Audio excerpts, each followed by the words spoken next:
Assalamualaikum warahmatullahi wabarakatuh. Kami dari kelompok 5 ingin mempresentasikan hasil kerja kami yang beranggotakan 3 orang. Saya sendiri, Agitan Fitriani, MD Atul Kolbi, dan Sri Mulia. A. Masalah yang dapat dikaji melalui PTK. Permasalahan pendidikan selalu muncul bersamaan dengan perkembangan dan meningkatkan kemampuan siswa. Situasi dan kondisi lingkungan yang ada, pengaruh informasi dan kebudayaan, serta perkembangan ilmu pengetahuan dan teknologi. Tidak semua masalah pembelajaran dapat dikaji dan dipecahkan melalui PTK. Oleh karena untuk dapat melakukan penelitian tindakan kelas terlebih dahulu, guru harus memiliki perasaan ketidakpuasan terhadap praktik pembelajaran, berhati dan jujur terhadap diri sendiri dan tindakannya dalam pembelajaran, serta memiliki kelemahan dari pembelajaran yang dilakukannya. Hal tersebut harus disadari, dipahami, dan menjadikan kepedulian guru dalam rangka meningkatkan kualitas pembelajaran yang berkesinambungan, karena tidak semua masalah yang dihadapi dalam pembelajaran dapat dijadikan topik dari PTK. Masalah yang akan diangkat menjadi topik PTK sebaiknya dikembangkan secara berkelanjutan dalam kurun waktu semester atau 1 tahun pembelajaran. Hal itu mengandung arti bahwa guru sebagai peneliti harus senantiasa meninjau dan memperbaiki rumusan masalah PTK yang dikembangkan secara berkelanjutan, terutama menyangkut masalah pengelolaan kelas, proses pembelajaran, penggunaan sumber belajar, pengembangan diri peserta didik, serta masalah pribadi, disiplin, dan etika moral. Setidaknya ada 5 kriteria yang harus dipenuhi agar sebuah masalah dapat diangkat untuk masalah PTK. Kelima kriteria dimaksud adalah sebagai berikut. 1. Masalah berasal dari kelas. Yang kedua, tidak terlalu luas dan terlalu sempit. Yang ketiga, dilandasi dengan cara otentik. Yang keempat, ditemukan penyebabnya.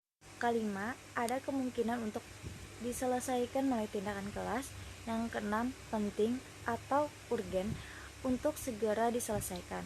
Masalah yang dapat dikaji dalam PTK harus layak dan berada dalam lingkup pembelajaran. Misalnya, masalah kebisingan kelas karena sekolah berdasarkan di lingkungan pabrik tidak layak untuk diteliti. Demikian halnya dengan jika tidak adanya buku paket, penyebab peserta didik seperti mengerjakan PR tidak perlu dikaji melalui PTK, karena masalah tersebut berada di luar kemampuan guru. Masalah PTK juga harus dipilih yang dapat dipecahkan dan berhubungan dengan pembelajaran. Masalah ujian nasional (UN) yang rendah setiap tahunnya merupakan masalah yang terlalu besar untuk dipecahkan melalui PTK, karena dipengaruhi oleh berbagai faktor yang sangat kompleks dan berkaitan dengan seluruh sistem pendidikan nasional.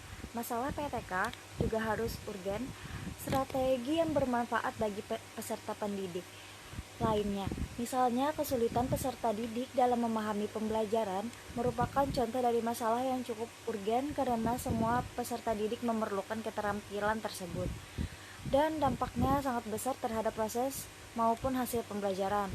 Melengkapi uraian di atas, berikut ditemukan beberapa contoh permasalahan pembelajaran yang dapat dikaji dalam PTK. 1. Metode pembelajaran. Yang kedua, motivasi belajar peserta didik. Yang ketiga, kreativitas belajar peserta didik. Yang keempat, mode-mode pembelajaran.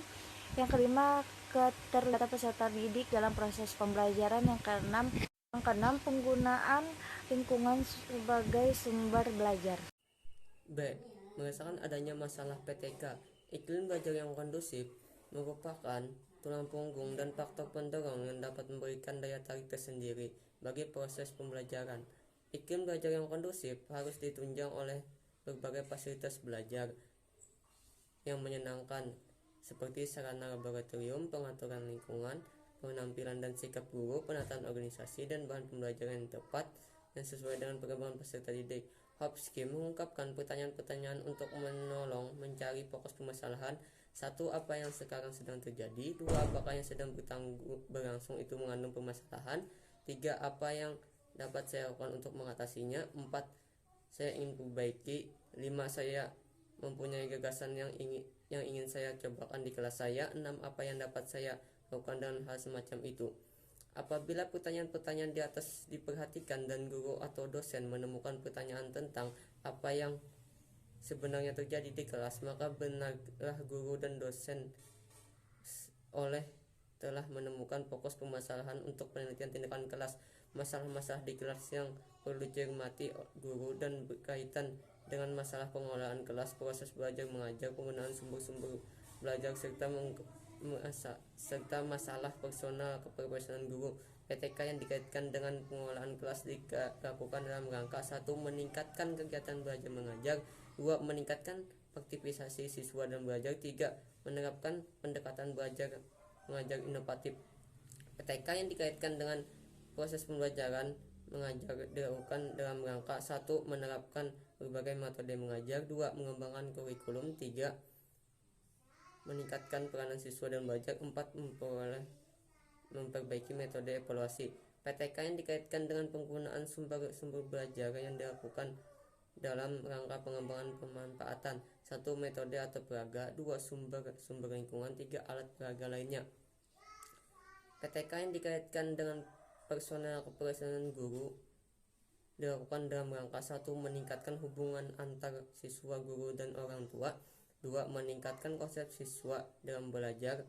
3. Meningkatkan sifat dan kepribadian siswa. 4. Meningkatkan kompetisi guru secara profesional.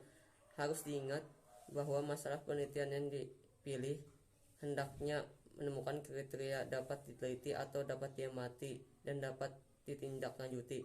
Penetapan masalah hendaknya dilakukan setelah mengetahui masalah peminat keinginan guru bersama teman sejawat untuk memecahkan salah satu atau beberapa di antaranya. Penetapan masalah. Penentuan permasalahan diteliti dan dirumuskan fokus masalahnya. Rumusan fokus masalah yang mungkin dapat ditetapkan oleh seorang guru dapat berupa rumusan sebagai berikut. 1. Bagaimana mengajarkan siswa materi tertentu agar siswa mau dan mampu belajar. 2. Bagaimana memilih strategi pembelajaran paling tepat untuk mengajarkan materi tertentu. 3. Bagaimana mengajak siswa agar di kelas mereka benar-benar aktif belajar. 4. Bagaimana meningkatkan minat dan motivasi siswa untuk belajar. Media belajar apa yang dapat mempercepat keterampilan anak pada materi pembelajaran tertentu. 5. Bagaimana menghubungkan materi pembelajaran dengan lingkungan kehidupan siswa sehari-hari agar mereka dapat menggunakan pengetahuan dan pemahamannya dengan mengenai materi itu dalam kehidupan sehari-hari dan tertentu untuk mempelajarinya karena mengetahui pemanfaatannya. Ada beberapa pegangan yang dapat dijadikan dalam mencari fokus permasalahan, terutama dalam menilai pentingnya hal tersebut untuk dijadikan topik penelitian.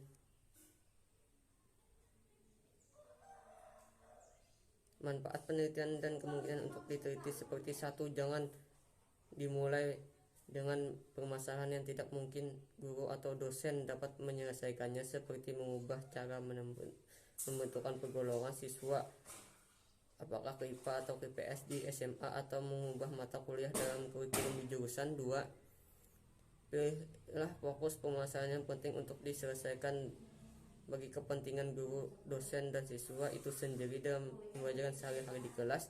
3. Bekerjalah secara kolaboratif bersama mitra sejawat dalam penelitian ini. 4. Sebaiknya fokus permasalahan yang dipilih relevan dan tujuan dan rencana perkembangan sekolah secara keseluruhan. C. Identifikasi masalah.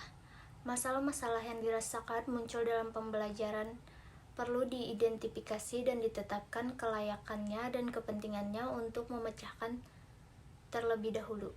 Terdapat beberapa kriteria yang perlu diperhatikan dalam identifikasi masalah PTK sebagai berikut. Yang pertama, masalah yang akan dijadikan topik PTK benar-benar muncul dalam pembelajaran. Kemudian yang keempat, masalah tersebut real dan problematika yang diperlukan pemecahan dengan segera. Yang kelima, masalah tersebut berada dalam jangkauan tugas guru yang dapat dihadapi secara proporsional dan secara profesional. Memperhatikan kriteria di atas, lakukan identifikasi masalah dengan langkah-langkah sebagai berikut. Yang pertama, tuliskan beberapa hal yang terkait dengan pembelajaran yang perlu diperhatikan agar tidak menimbulkan dampak negatif yang tidak diharapkan. Kemudian yang kedua, tuliskan semua masalah yang dirasakan dan dihadapi dalam pembelajaran. Yang ketiga, pilah dan kelompokkan masalah yang sesuai dengan jenisnya. Catat jumlah peserta didik yang mengalaminya dan frekuensi timbulnya masalah. Kemudian yang keempat, urutkan masalah yang sesuai dengan kepentingan untuk dipecahkan dan ditindaklanjuti. Yang kelima, pilih dan tetapkan masalah yang paling penting dan mendesak untuk dipecahkan. Masalah yang dipilih inilah yang merupakan cikal bakal PTK untuk menciptakan perbaikan berkesinambungannya. D. Analisis masalah. Analisis masalah perlu dilakukan untuk mengetahui dimensi-dimensi problematis dan untuk memberikan penekanan yang memadai terhadap pentingnya masalah. Sebagai pedoman dapat diajukan beberapa pertanyaan sebagai berikut. Yang pertama, bagaimana konteks, situasi, dan kondisi masalah yang terjadi. Kemudian yang kedua, bagaimana hubungan dan keterlibatan setiap aspek pembelajaran dengan masalah tersebut. Yang ketiga, bagaimana alternatif pemecahan masalah yang dapat dilakukan secara tepat waktu dan tepat sasaran. Dan yang terakhir, yang keempat, apakah perlu waktu khusus untuk memecahkan masalah tersebut. Analisis masalah juga merupakan dasar pertimbangan untuk menentukan waktu dan dalam sebuah siklus mengidentifikasi indikator perubahan serta mengukur perubahan dan meningkatkan yang terjadi sebagai dampak dari tindakan yang dilakukan. Oleh karena itu, analisis masalah harus dilakukan secara cermat agar dapat menentukan tindakan secara tepat dan memperoleh perubahan atau peningkatan sebagai hasil tindakan yang akurat. Kesimpulan, identifikasi masalah dapat dilakukan dengan berbagai cara seperti melakukan refleksi untuk mendiagnosis pembelajaran yang kita kelola, melihat hasil belajar siswa, atau melakukan diskusi dengan teman sejawat, bahkan dengan kepala sekolah atau dosen LPTK. Masalah yang sudah diidentifikasi perlu dianalisa agar akar penyebab masalah dapat kita temukan. Analisa masalah dapat dilakukan paling tidak dengan 3 cara, yaitu 1. Merenungkan kembali masalah tersebut dengan melakukan introspeksi atau refleksi melalui pertanyaan yang diajukan kepada diri sendiri. Mengapa masalah tersebut sampai terjadi? Yang kedua, hanya bertanya siswa baik melalui angket maupun wawancara langsung tentang persepsinya terhadap pembelajaran. Serta yang ketiga, menelah berbagai dokumen seperti pekerjaan rumah siswa, soal-soal ulangan, serta hasil ulangan atau latihan siswa. Analisa berakhir jika agar penyebab masalah sudah ditemukan. Berdasarkan akar penyebab, kita dapat merumuskan masalah pembelajaran dalam bentuk masalah atau pertanyaan penelitian yang akan dicari jawabannya dalam PTK. Sehubung dengan itu, rumusan masalah dapat dibuat dalam bentuk 5 tanya mengandung aspek yang akan diperbaiki dan upaya memperbaikinya. Setelah masalah dirumuskan, hal berikut yang perlu dilakukan: adanya pengembangan tindakan perbaikan yang diperkirakan dalam mengatasi masalah pembelajaran. Untuk mengembangkan tindakan perbaikan perlu dilakukan hal-hal berikut. Pertama, kaji teori-teori yang relevan, kemudian tetap teori mana yang sekira sesuai diterapkan untuk mengatasi masalah tersebut. Yang kedua, diskusi dengan pakar pembelajaran, pakar bidang studi untuk menemukan cara perbaikan atau menyelidasi teori yang sudah diterapkan. Ketiga, kita dapat meningkatkan pengalaman kita sendiri dalam mengatasi masalah yang serupa. Sekian presentasi kami hari ini. Salah hilap, mohon maaf. Wassalamualaikum warahmatullahi wabarakatuh.